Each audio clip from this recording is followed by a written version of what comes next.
Folks, welcome to Shop Talk, and we are in Gardner, Kansas tonight, and we are here with Grand National driver Ben Kyle. Ben, I guess you started out in your younger years riding dirt bikes, which I'm a fan of. I absolutely loved it, and doing some, as you called them, yard carts. Yep, it was kind of a family hobby just to go dirt biking, and we had some carts that we played around in the backyard, and we went down and drove around the Garnett course a few times, never raced, just played around. It was more of a family hobby. When I was growing up, I was in all the local sports, and that didn't leave a lot of time for racing, and we went camping all the time, so of course it's a summertime hobby, so it didn't leave a lot of time for racing, and I don't know if the money was actually there either, because my parents are saving up to send me to college, which I appreciate that very much. Yeah, thanks, Mom and Dad. Yep. So that's basically how I spent all the childhood. There wasn't a lot of racing in there. So. And what was your degree in? Mechanical engineering. Wow, man, that ought to apply here. Yeah, it took some time in college. It's not like I was actually into racing that much in college either. So, when I wasn't studying or supposed to be studying, we were plenty of other things to do in the college times. Yeah, that's what I hear. I never went, but plenty of things going on. Yep. Actually, when you first started to get interested in racing, you met Alan Lawrence and kind of got to know him and talking to him, and that kind of swayed your opinion as to what type of racing you wanted to do. And I think you've got a good explanation of how that came about. Yeah, I settled down, finally got married, got a house, started having a family, and the finances started coming in so we could actually maybe afford a car. And I looked around at all different types, and I met Alan, and he kind of convinced me to go with the Grand National because I would need seat time, and it was a good car. I went and watched him run a few times, and he's always up front, and that was a big point of getting in not knowing anything, is that way when I jump in the car, I know it's not the car, it's going to be all me doing all the mistakes. Right. And I can't thank Alan enough for being an honest and a straight shooter with me when I bought this car, because he saved me so much money, let alone frustration, straightening me out on things, and he never made fun of me to my face with my stupid questions. He probably did behind my back, but I was going to say, well, just like when I was talking last week with Mike Ryan, they started racing the modified. Nobody'd help them. Nobody'd give any suggestions.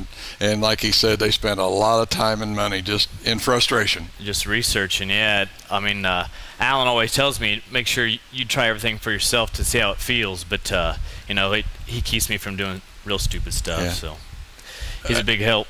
Yeah, Alan's a good guy. Like I say, got a little history with Alan, and I appreciate him and Cliff both. Really great racing folks. Yep. Okay. Finally, in 2007, you get the car and you've pretty much got it ready, but you still can't go racing because the job calls and Ben's got to go off somewhere and do some stuff. Yeah, I travel a lot with my job, so I missed we bought the car from Alan, stripped his graphics off there, and just ran that old body because I knew I was going to tear it up some more. So we missed the first few races, and my first race was at Lakeside 3-4 weeks into the season, and I hadn't even practiced at Lakeside. I just jumped in the car and did hot laps and started maybe regretting the situation because I couldn't even keep up with him in hot laps, and went out there for the heat race and did okay. A little bit of problems there, but nothing too bad, and started the feature in the back, and that was a eye-opening experience. We went from sitting in the stands to real life Friday nights underneath the lights at Lakeside, and taking that green flag. I was thinking all the way down the front stretch, crap, I'm gonna die.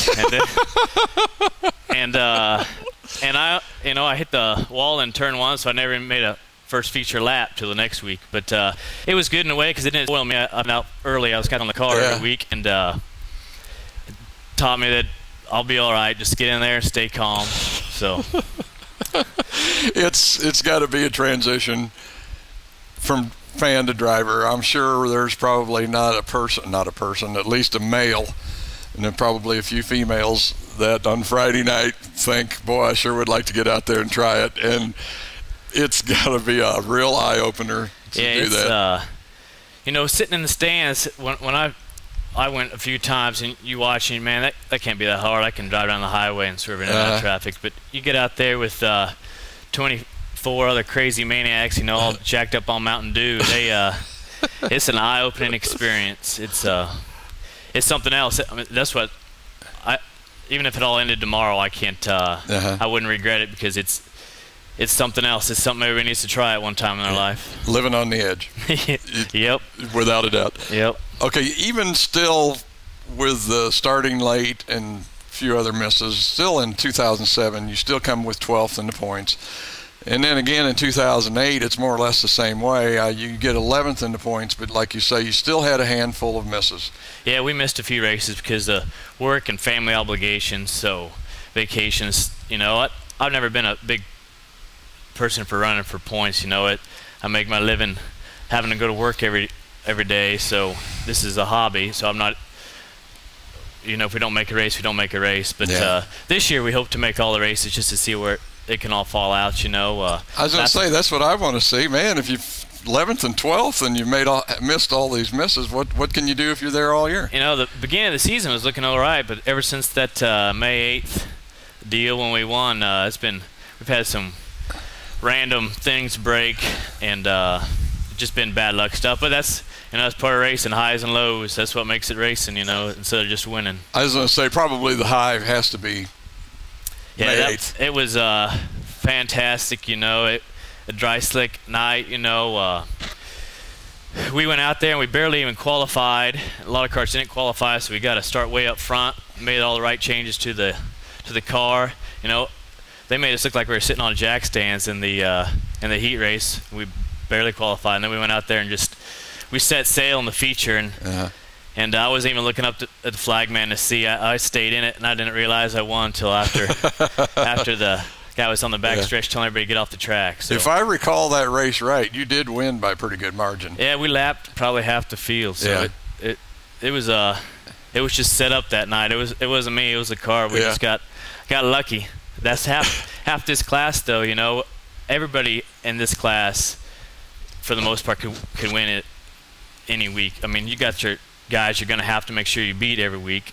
Clancy's always up front. Busby's always up front. But 12P car's always up front. But, you know, the guys are so close. If you get a good starting point up front and how the car's set up for the night, that's hopefully you can set sail and go. I was going to say, to me, it seems like in dirt track racing, it's such a guessing game.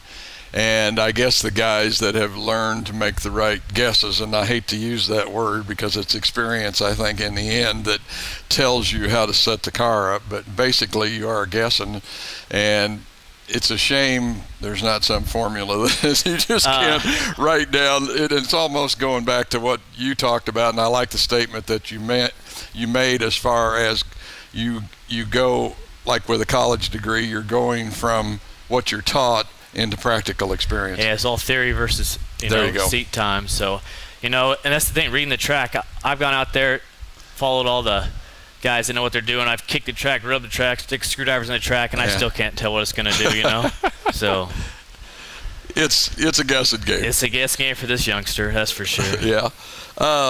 My headset's trying to come off, excuse me.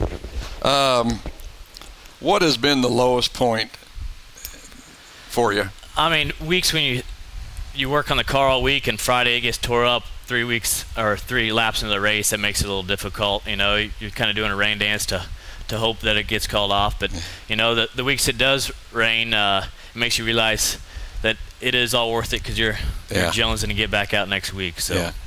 I was going to say, I don't know about you, but boy, I'm ready for Friday. After that rain out last week, I'm ready to go. Yep. Ben, I know you got some people you want to thank.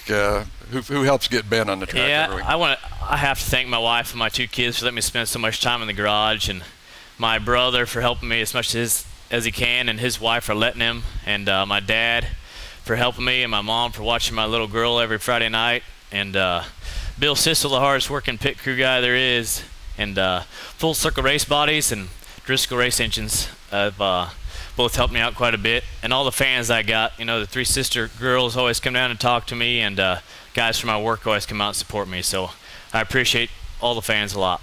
There you go, folks. Keep an eye out for Ben Kyle.